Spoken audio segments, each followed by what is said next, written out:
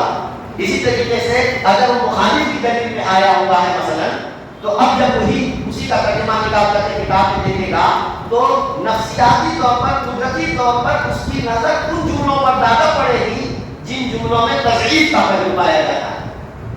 میں نہیں کہتا کہ بھی مانی کرے گا، لیکن بات یہ انسان کی فطرت ہے، نفسیات ہے، نفسیاتی طور پر منفعل ہوتا ہے۔ اس لیے حافظ ابن حجر رحمۃ اللہ نے کہا کہ معاملہ گڑبڑ ہوگا اگر ہم کسی کام کر کے نہ جائیں۔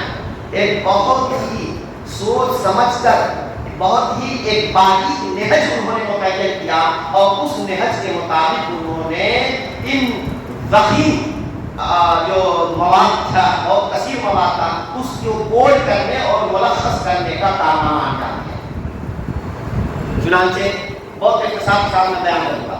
چنانچہ انہوں نے دیکھا کہ جو راوی ایسا ہے کہ شاید وہ تو خود ہی نمبر دینے کے لائق ہے، یعنی مطلب اونچی سطح کا راوی ہے، شعبہ، سفیان، یہ تو بڑے لوگ ہیں، یہ لوگ تو جب وہ تعریف کرنے والے ہیں نا، تو جو لوگ کی اونچی سطح کے ہیں، ائمہ کے درجے کے ہیں، مقتدی کے درجے کے ہیں، ان کو تو انہوں نے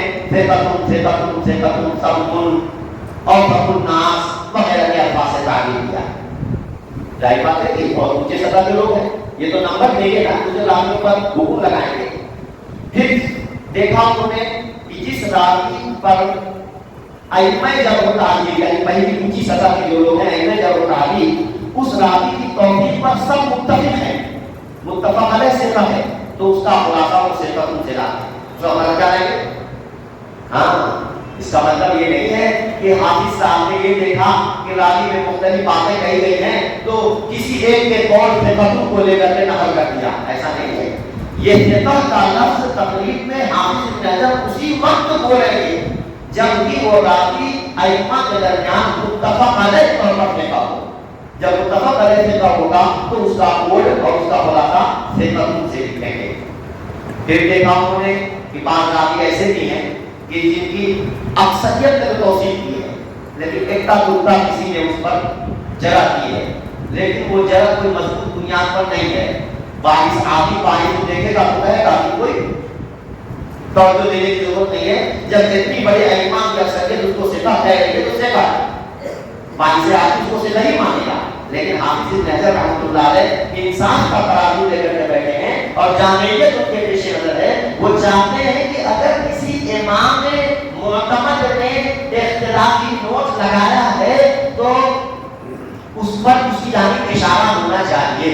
چنانچہ اب ثقہ کا لفظ چھوڑ کر کے صدوق کا لفظ وہ استعمال کرتے ہیں۔ گویا صدوق کا لفظ ایسے راوی کے لیے بولتے ہیں جو شبہ المتفق علی توثیق ہی ہوتا ہے کہ تقریباً اس کی توثیق پر لوگوں کا اتفاق ہے۔ ایک تو ثقہ وہ ہے جو متفق علی توثیق ہی ہے، اور شبہ المتفق علی توثیق ہی وہ ہے جس کا خلاصہ وہ صدوق اور لا باس به سے کرتے ہیں۔ پھر اس کے بعد دیکھا کہ کوئی راوی ایسا ہے کہ وہ ائمہ جرح و تعدیل کے درمیان خاص مختلف بھی ہے، چاہے اس کے مختلف ہونے کی وجہ اس کا حفظ ہو، چاہے کوئی بدعت ہو یا اور کوئی وجہ ہو۔ اگر کوئی راوی ائمہ جرح و تعدیل کے درمیان خاصا مختلف بھی ہو اور کوئی پہلو مختلف نمایاں نہیں کیا جا سکتا تو پھر اس کو خلاصہ وہ کرتے ہیں صدوق یہیم، صدوق یخطئ، صدوق لہو اوہام، یعنی صدوق پلس کچھ عیب۔ صدوق کا لفظ بول کر کے آگے کچھ عیب ذکر کرتے ہیں، چاہے خطا، چاہے وہم، چاہے بدعت، تشیع، رفض، ارجاء۔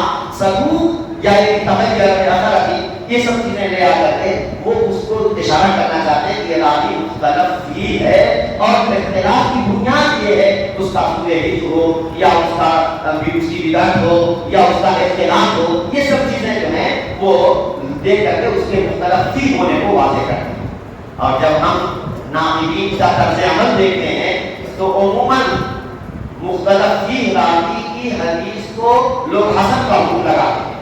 خود حافظ نے حافظ الطحاوی رحمۃ اللہ علیہ نے المقتضیٰ میں یہ بات کہی ہے کہ حسن کا راوی وہ ہوتا ہے کہ لم یسلم من قواعد الجرح فیصحح حدیثہ، قواعد جرح سے محفوظ نہیں ہے کہ اس کی حدیث کو ہم صحیح کہیں.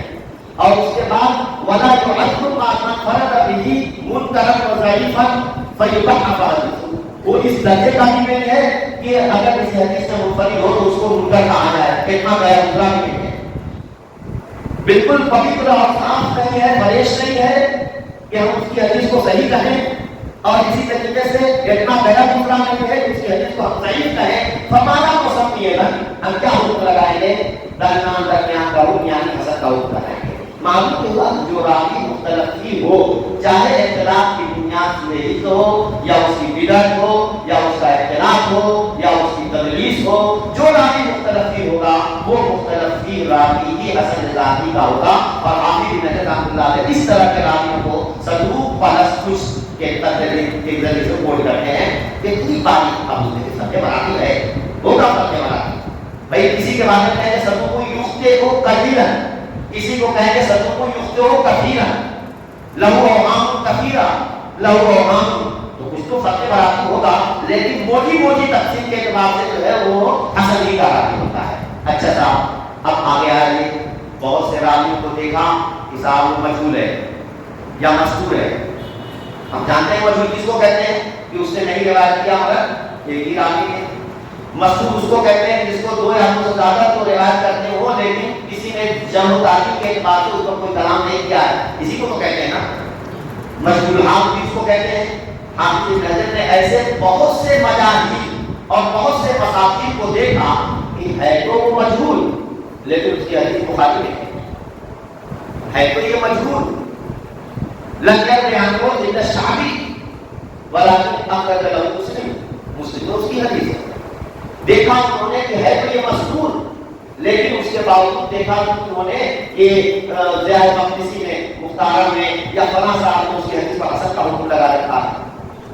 تو یا دیکھا انہوں نے کہ ہے تو مجہول لیکن صاحب صحابی کی اولاد ہے تو وہ مجہول لیکن ابو داؤد کا شیخ ہے.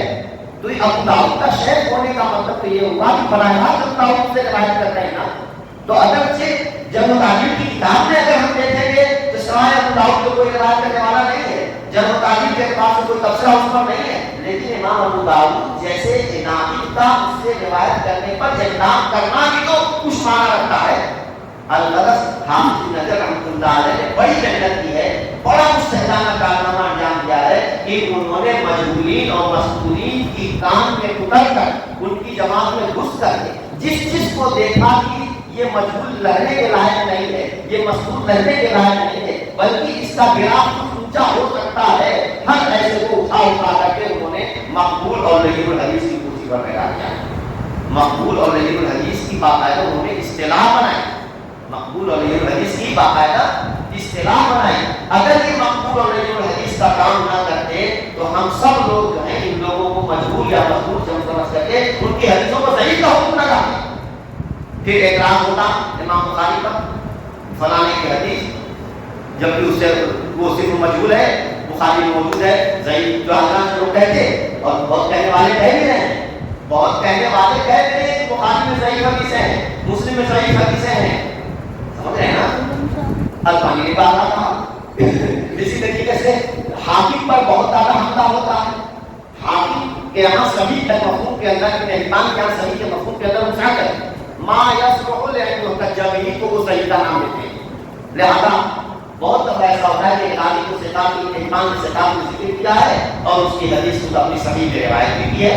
لم یرجع الا واحد اور جب وہ تعلیم کے بعد کوئی مواد نہیں ہے. تو یہ چیز آخر کیا معنی رکھتی ہے؟ اسی لیے حافظ ابن حجر رحمۃ اللہ علیہ راوی کے بارے میں دیکھتے ہیں کہ اگر ابن حبان نے ثقات میں ذکر کیا ہے اور امام بخاری اور ابن ابی مدینی نے اس کا کو ابو حاتم ابن حاتم نے ذکر کر کے ثبوت اختیار کیا ہے، کوئی جراثیم نہیں کی ہے، تو یہ ایک دم رکھی ٹوکری میں ڈالنے کے لائق نہیں ہے. ضمنی توثیق اس کے اندر پائی جاتی ہے. بس وہ دیکھتے ہیں کہ اس کے طریق سے آئی ہوئی روایات میں اگر مطابقت ہے تو وہ اس لائق ہے کہ اپنے پیر پر کھڑا ہو جائے اور اس سے استدلال کیا جائے. کسی پر کھانے کی ضرورت نہیں. لیکن حدیث اور اس کی انہوں نے اصطلاح قائم کی ہے. بعض کو مقبول کہتے ہیں، بعض کو نہیں حدیث کہتے ہیں. اس کے بعد جن کے اندر کوئی امتیاز اس طرح کا نہیں ہوتا اس کو مستور رہنے دیتے ہیں، مجبور رہنے دیتے ہیں۔ پھر اس کے بعد مقبول لیکن حدیث کے بعد ان لوگوں کو ذکر کیا جو مستور ہوتے ہیں، پھر ان لوگوں کو ذکر کیا جو ضعیف ہوتے ہیں۔ ضعیف کن کو کہتے ہیں؟ جو مختلف فی راوی ہو لیکن اس کی تضعیف کا پہلو قائم ہو اور راجع ہو، ایسے کا خلاصہ ضعیف سے نکالتے ہیں۔ یا ایسا راوی ہے کہ کسی نے اس پر کوئی کلام نہیں کیا ہے لیکن ایک آدھے راوی نے ناقد نے جلد نبوت کر رکھی ہے، مثلا علی بن مدینی نے یا یحییٰ بن معین نے نبوت کر رکھی ہے، باقی توصیف کسی نے نہیں کی ہے، تو اس کا خلاصہ صحیح سے نکالتے ہیں۔ تو یا تو مختلف ہی ہے لیکن بِقوة التضعیف راجحۃ، یا یہ ہے کہ اس پر جب و تعدیل میں سے کچھ بھی نہیں ہے لیکن کسی امام نے مبہم طرح کر رکھی ہے تو اسی کی بنیاد پر اس کا خلاصہ صحیح سے نکالتے ہیں۔ اس کے بعد نمبر آتا ہے مطلوب کا، بہت سے راویوں کو مطلوب لکھتے ہیں۔ یہ کون سے راوی ہوتے ہیں؟ ہم جب دیکھیں گے تو معلوم ہوگا کہ وہ راوی ہوتے ہیں جو ائمہ جرح و تعدیل کے درمیان متفقہ طور پر ضعیف ہے، جو ائمہ جرح و تعدیل کے درمیان متفقہ طور پر ثقہ ہے اس کو ثقہ، اور جو ائمہ جرح و تعدیل کے درمیان متفقہ طور پر ضعیف ہے تو اس کا خلاصہ مطلوب سے نکالتے ہیں، اور ضعف کی بنیاد جو ہے صحیح ہوتی ہے۔ پھر اس کے بعد وہ روات ہیں جو متہم جلد میں ہیں، پھر وہ روات ہوتے ہیں جو کتاب اور وقاع ہوتے ہیں۔ تو بڑی باریکی کے ساتھ حافظ ابن حجر نے یہ ایک نقشہ بنایا اور پھر ان رجال کے حالات کو دیکھا سمجھا، جیسے یعنی ہم کیمرے سے فوٹو لیتے ہیں نا، اور فوٹو لے کر کے ریڈیوس کر دیتے ہیں، تمام پورا مواد جو ہے وہ ہوتا ہے اور چھوٹے میں آ جاتا ہے۔ ٹھیک اس طریقے سے حافظ ابن حجر اپنے ذہن کے کیمرے سے تمام حالات پر یکساں نظر ڈالتے ہوئے یوں تشریح کرتے ہیں اور ایسی تعبیر اختیار کرتے ہیں کہ راوی کے سلسلے میں جتنے پہلو ہوتے ہیں سب کی نمائندگی ہو جاتی ہے۔ میں صرف تعبیر کے طور پر نہیں کہہ رہا ہوں، الحمدللہ اللہ نے ہمیں 20 سال 15 سال اس کی توفیق عطا فرمائی کہ ہم نے باقاعدہ ان کے صدوق یعنی کو اور ان کے مقبولین کو رجل الحدیث کا سب کا دراسہ کیا ہے، اور آپ نے ملک کے ممتاز فضلاء جس میں مولانا صادق صاحب خیر حسن قیوم اور حسن سعید میں تھے، مولانا بشیر اللہ صاحب رہے ہیں اور مولانا جاولت صاحب رہے ہیں اور لوگ رہے ہیں، ان فضلاء میں جنہوں جن کے ذریعے سے ہم نے محنت کرائی ہے ان میں یہاں کے لوگ بھی ہیں۔ آپ ان سے پوچھیں کہ وہ بتائیں گے کہ کس طریقے سے ہم نے یہ تحقیق کا کام کیا ہے، تو ان دوستوں کی محنتوں کے ساتھ مل کر کے جو محنت ہوئی ہے، تو جس سے یہ بات واضح ہوئی کہ حافظ ابن حجر رحمۃ اللہ علیہ کا یہ کارنامہ کراماتی انداز کا کارنامہ ہے، اگر کوئی سمجھ لے تو، اور جب سمجھ لے گا تو دوسرا فائدہ یہ ہوگا کہ وہ روات جو کتب ستہ کے نہیں ہیں اور ان کی حدیث مثلا مسند ابی اعلیٰ وغیرہ میں آئی تو ان پر بھی ہم حافظ ہی کے نہج پر مختلف حالات دیکھ کر کے حافظ ہی کے طریقے کے مطابق ہم اس کے احوال کو تشریح کر کے وہی درجہ دے سکتے ہیں جو درجہ حافظ ابن حجر رحمۃ اللہ علیہ ان رجال کا دیا گیا ہے۔ تو اس طریقے سے دراستی اسناد کا یہ کام بڑا آسان ہو جاتا ہے، اور جن کو نہیں یہ معلوم ہے تو کم سے کم اس کو جو ہے اس پر عمل کر کے کرے گا تو انشاءاللہ اضطراب نہیں ہوگا۔ شیخ ناصر البانی سے جو غلطیاں ہوئی ہیں وہ یہ نہیں کہ وہ ہر مرتبہ راوی کو پڑھتے ہیں، ہر مرتبہ راوی کو پڑھتے ہیں، ایک راوی کی حدیث ایک مرتبہ صحیح کہتے ہیں، اسی کی حدیث کو 2 مرتبہ صحیح حسن کہتے ہیں، اسی راوی کی حدیث کو تیسری مرتبہ ضعیف کہتے ہیں۔ ایک ہی ایسی صورتحال میں کبھی صحیح کہتے ہیں، کبھی حسن کہتے ہیں، کبھی ضعیف کہتے ہیں۔ یہ تناقضات اور یہ اضطرابات، یہ تراجعات اور یہ تخالفات جو پیش آتی ہیں وہ اس وجہ سے ذہن بنا ہوا نہیں ہے، اور اگر حافظ ابن حجر کے اس عظیم کارنامے کو ہم سمجھ لیں گے تو ہمیں ایک اولاً ہی معلوم ہو جائے گا کہ راوی کس درجے کا ہے، تو پھر اس کے مطابق ہم حکم لگا سکتے ہیں اور اس میں پھر کوئی پریشانی نہیں ہوگی۔ دیکھو ہے انسان ہی، میں حافظ کو فرشتہ نہیں کہہ رہا، انسان ہی ہے، بات پہلو ان سے گزارش ہو سکتے ہیں، کمی بیشی ہو سکتی ہے ہمارے تمہارے دیکھنے میں، ہو سکتا ہے کہ ہم سے غلطی ہو رہی ہو اور ہو سکتا ہے حافظ کی نظر کچھ چوک رہی ہو، لیکن اس میں جو فرق آئے گا تو ایک پوائنٹ ہی ادھر ادھر کا آئے گا، اور اگر اس کو سمجھیں گے نہیں تو بہت دفعہ جو ہے 3 اور 5 3 اور 7 4 اور 8 کا فرق آپ کو نظر آئے گا۔ ظاہر بات ہے کہ حافظ اتنے بڑے بچے نہیں ہیں کہ وہ اتنی زیادہ بڑی بڑی فاش غلطیاں کرتے رہیں، لوگ خام خواہ ان کے اوپر یعنی نہ سمجھے، بہت سی بات نہیں نہ سمجھے بغیر جو ہے وہ بڑوں پر تنقیدیں کرنے لگتے ہیں، جس کے نتیجے میں یعنی بات کہیں سے کہیں چلی جاتی ہے۔ بہرحال یہ تحدیات کی بات ہے، کہ سلف کے طریقے اور محدثین نے جس طریقے پر حکم لگایا ہے، آج ان تخصصات میں مشتغل یعنی برسرکار علماء فضلاء طلباء کی ذمہ داری ہے کہ انہی کے نقش قدم پر چل کر کے اگر ہم سلف کا دراسہ کریں گے تو ہم کامیاب ہوں گے. ان کے نقش قدم کو چھوڑ کر کے آزاد ہو کر کے اگر ہم تحقیق کرنے کی کوشش کریں گے تو یاد رکھو ہم سے اچھے پھر وہ غیر مقلدین اور سلفی ہوں گے، کیونکہ ان کا تو گمان ہی ہے کہ ہم کسی کو نہیں مانتے. ہم تو مقلدیت قدم بھرتے ہیں، ہم تو سلف کے نقش قدم کی اتباع کا دعویٰ کرتے ہیں. بھلا بتائیے، دعویٰ کریں سلف کی اتباع کا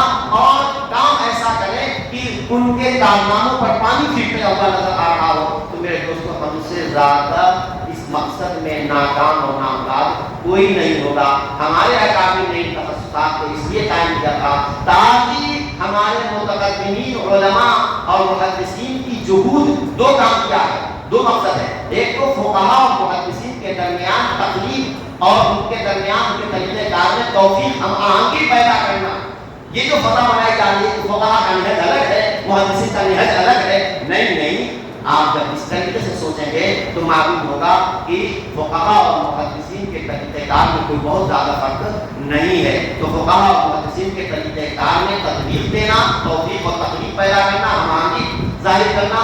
دوسرا کام یہ ہے کہ ان متقدمین اور اکابر کی جہود اور محنتوں پر اعتماد کی فضا ہموار کرنا اور بے اعتمادی کی فضا نہ ہونے پائے. اس مقصد کے لیے ہمارے اکابر رحمہم اللہ نے یا جو ہمارے اکابر موجود ہیں انہوں نے اس مقصد کے لیے ان شعبوں کو قائم کیا ہے. اللہ تبارک و تعالی ہم کو صحیح سمت پر سوچنے اور صحیح رخ پر قدم اٹھانے کی توفیق عطا فرمائے. وآخر دعوانا الحمدللہ رب العالمین. ہاں ایک اشکال ہے وہ میں ذکر کرتا ہوں. ہمارے بہت سے علماء یہ کہتے ہیں کہ علامہ انور شاہ کشمیری رحمۃ اللہ علیہ نے علامہ انور شاہ کشمیری رحمۃ اللہ علیہ نے ایک بات فرمائی ہے کہ حافظ ابن حجر نے حنفی روات کو جتنا نقصان پہنچایا ہے کسی نے نہیں نقصان پہنچایا.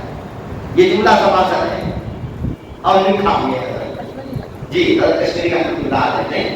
لیکن یہ جملہ تو لوگ پڑھتے ہیں لیکن اس جملے کا ترجمہ بھی ہے وہ بالکل ایسے ہی ہے جیسے لا تقربوا الصلاۃ وانتم سکارا. آدمی لا تقربوا الصلاۃ کو لے لے اور وانتم سکارا کو چھوڑ دے. علامہ کشمیری رحمۃ اللہ علیہ نے یہ جملہ کہنے کے بعد کہا ہے اس کی تشریح یہ ہے کہ حافظ ابن حجر نے تحریف الکمال کو ملخص کیا. کیا تحریف الکمال کو ملخص کیا. تو ملخص کرنے میں کچھ نہ کچھ تو حذف کریں گے.